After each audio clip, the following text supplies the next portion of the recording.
This is Venus. I've had her since she was a little foal. She's a Brumby from the wild, from the Nullarbor. She's got an absolutely beautiful temperament. I started her under saddle some time ago and she always went really well. She's beautifully soft, but she started to act up a little bit just lately. And that is not because of bad training or misbehavior. She's just simply sore. As it turned out, she had a couple of vertebrae out of whack and she really needed some body work, which is exactly what we did. Yeah, this is Venus. She's a Brumby from the wild. She's about 7 years old. 7, yeah. And she was having a few issues. She was quite stiff, not moving freely. A couple of times she reared up and she was going almost into spasms sometimes when I started to work her. So, April, what is it that you do and what is it that you did? You've done the treatment and she looks a whole lot happier and she's got a whole different energy about her now. What I do is a Marisha deep tissue massage, and I basically go over the whole horse, removing any spasms and knots that build up, and which also straightens up and aligns the horse by relaxing the muscles to their natural form. So she was very much out through the sacral area. She had some soreness through there, which had lifted the hip up to the left through the muscles being so tightly contracted up. It pulls the vertebrae up, which then leads her to compensate throughout her whole body. She had a lot of tightness through the chest and through under her girth area into her shoulders.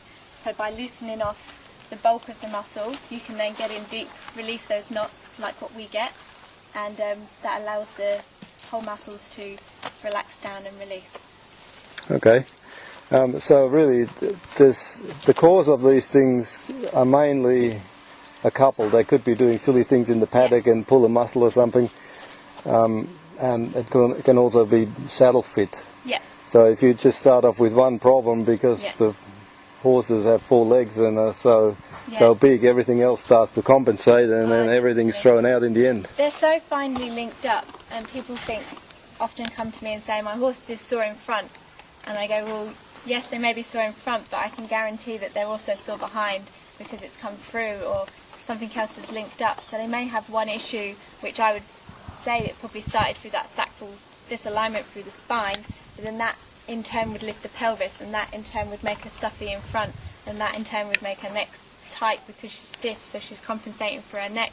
So everything links up, and a simple saddle misfit through the wither can limit their breathing, can limit their movement through their shoulders and through their back, because everything's going to jar into that.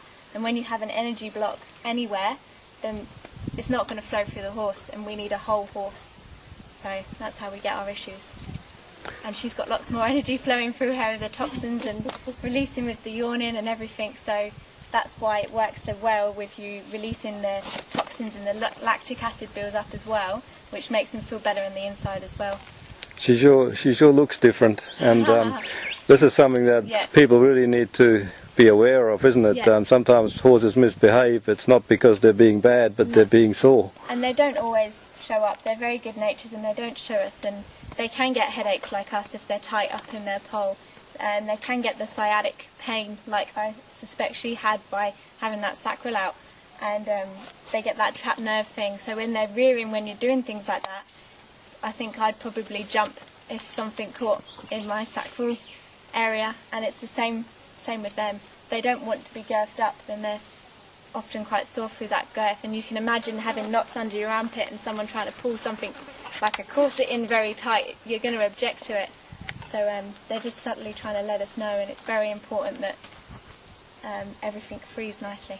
Absolutely. I mean, I've had sciatic problems in the past, and I know what that's like, and I wouldn't be putting up with what the horse puts up with, that's for sure. It's difficult for them, you know, you'll see signs that they're not going to want to run around the field, and that's going to be bad enough, but then you try and put a rider on it, it's uncomfortable for them and it's uncomfortable for you, and that's how muscles tear, because everything's going to contract, and when it contracts to a certain level, it's not got no give, so then the tendon's going to have to take up the slack, and they're not so stretchy, they haven't got as much elasticity there, so they're going to tear as well, and that's when you get your real issues. So prevention is always better than dealing with the problem down Cool. the line.